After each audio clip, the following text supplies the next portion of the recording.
حي على الفلاح. It's not going to be easy for you. And to get that strength, you will gain that strength. The closer you are to Allah, the stronger you'll get. And you'll get close to Allah when you recite His words calmly in the middle of the night. And then Allah starts talking about the benefits of the night prayer. Why specifically the night time? Inna nashi'ata al-layli. No doubt about it. This getting up in the night. Hiya ashaddu wat'an. It is more firm when it comes to planting your feet. In other words, there are no distractions. There's nobody else calling you. There are no other obligations. The world is asleep. Your feet are planted more. And then ناشئة الليل يعني تصرفا وأقوى مقيلا يعني actually no, I skipped that. العبادة التي تنشأ به. All the worship you're going to stand up and do at that time is going to be firmer. It's going to plant your feet deeper into the ground. What actually means to penetrate onto the ground and step. وَطَأَ يَطَأُ, to step on the earth and to leave an imprint. So your feet will get imprinted where you stand. You'll be planted. You'll be firm. And this is actually imagery, kinaya in the Quran. It alludes to something. And the allusion here is, when the Prophet ﷺ's feet are planted in the ground in prayer, his feet will be planted when he stands by his message. إِثْبَاتُ الْقَدَمِ. We say, وَثَبِّتْ أَقْدَامَنَا وَانْصُرْنَا عَلَى الْقَوْمِ الْكَافِرِينَ. Plant our feet firm. Well, you'll become firm in your beliefs and firm in your delivery, in your confidence when you develop this relationship with Allah. That's the instruction given to the Prophet ﷺ. وَأَقْوَى مُقِيلًا. And it's more upright in terms of speech. In other words, your words are not filled with distraction of anything else. This is the best time to speak with me. And also some argue here, وَأَقْوَى مُقِيلًا, it's the most upright, it's the best time to be speak in terms of speech with Allah, because Allah is where? In the last portion of the night. It's the closest. So the best time to talk to me is then. وَأَقْوَى مُقِيلًا. Just ask Allah to forgive you. That's all I'm asking. Ask your master to forgive you. إِنَّهُ كَانَ غَفَّارًا. No doubt He keeps forgiving over and over and over again. يُرْسِلِ السَّمَاءِ. He will rain the sky upon you midraran, in good, continuous, life-giving rain. Rain that continuously comes is called midrar. Now notice the punishment that destroyed this nation was rain also.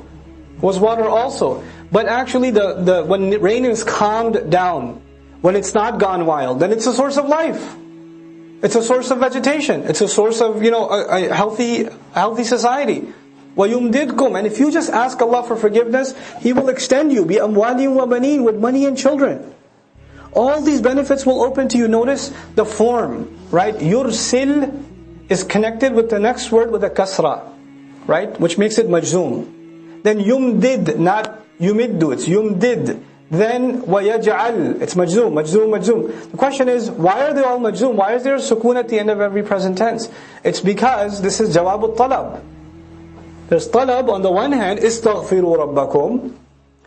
And it says though in between, وَإِن تَسْتَغْفِرُوهُ. And if you were to ask forgiveness of Him, then these things will happen. What things will happen? The sky will rain water, abundant water. You will have more in money, and you will have more in children. And He will install gardens for you. And He will put together rivers for you. He'll install rivers for you. Life on this earth will become beautiful for you. If, what? You ask Allah for forgiveness. This is a passage about what are the benefits of istighfar. We thought the benefit of istighfar is forgiveness. Obviously somebody's asking for forgiveness. The greatest thing they're hoping for is forgiveness itself. Forgiveness comes with these benefits. وَيُمْدِدْكُمْ بِأَمْوَالٍ وَبَنِينَ وَيَجْعَلْ لَكُمْ جَنَّاتٍ وَيَجْعَلْ لَكُمْ أَنْهَارًا. He'll put gardens out for you. He'll lay rivers down for you. مَا لَكُمْ. What is wrong with you people? لَا تَرْجُونَ لِلَّهِ وَقَارًا. You have no expectations from the grand nobility of Allah. You don't hope from Allah to show you dignity. وَقَدْ خَلَقَكُمْ أَطْوَارًا. And He's the one that already created you in stage after stage. Tawr means stage. Atwar means you were babies, then you were adults, and you've matured so much.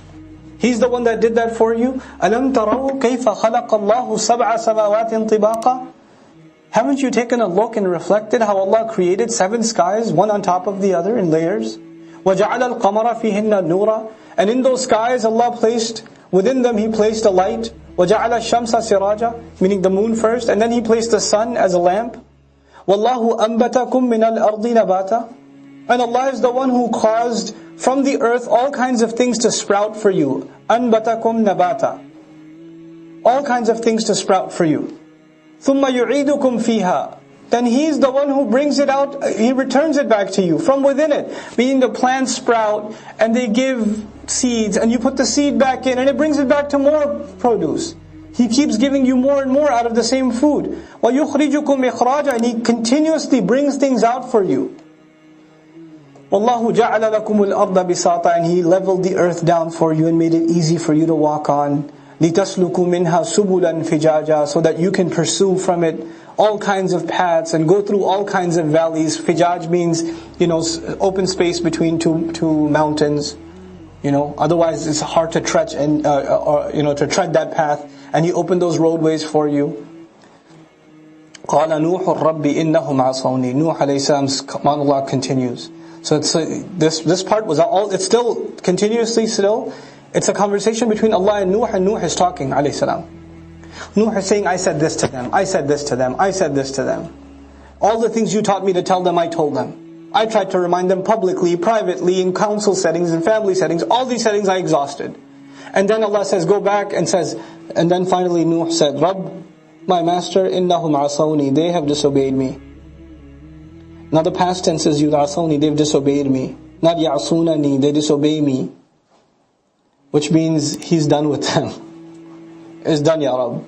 وَاتَّبَعُوا. And they have followed مَنْ لَمْ يَزِدْهُ مَالُهُ وَوَلَدُهُ إِلَّا خَسَارًا. They have followed someone who cannot increase them in wealth, nor can he increase them in children, except in more loss. That's the only thing that they can increase in now.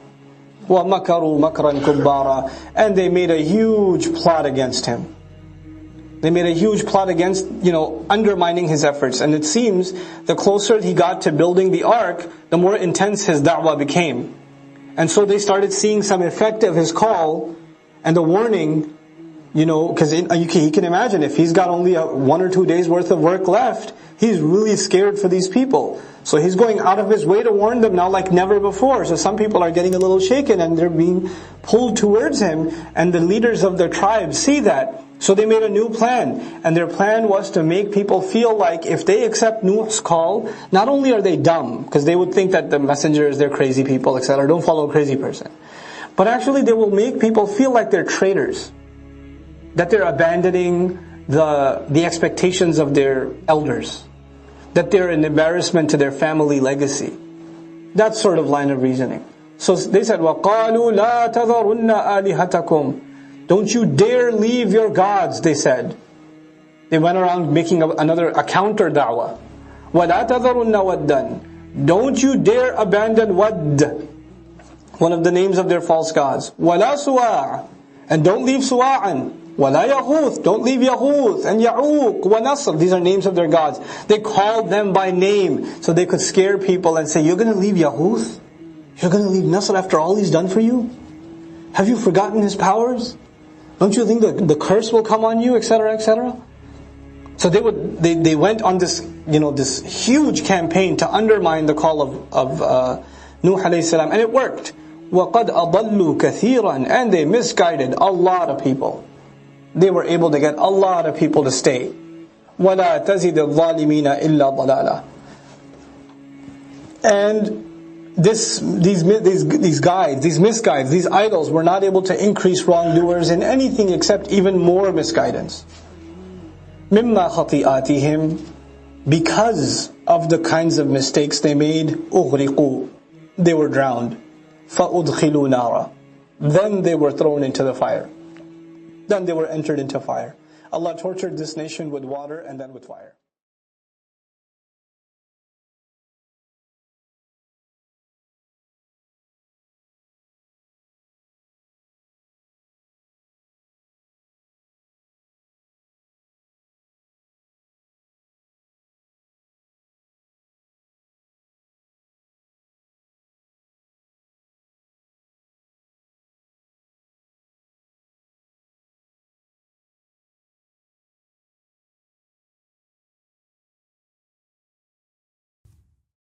Assalamu alaikum wa rahmatullah. If you enjoyed this video, please do share it with friends and family.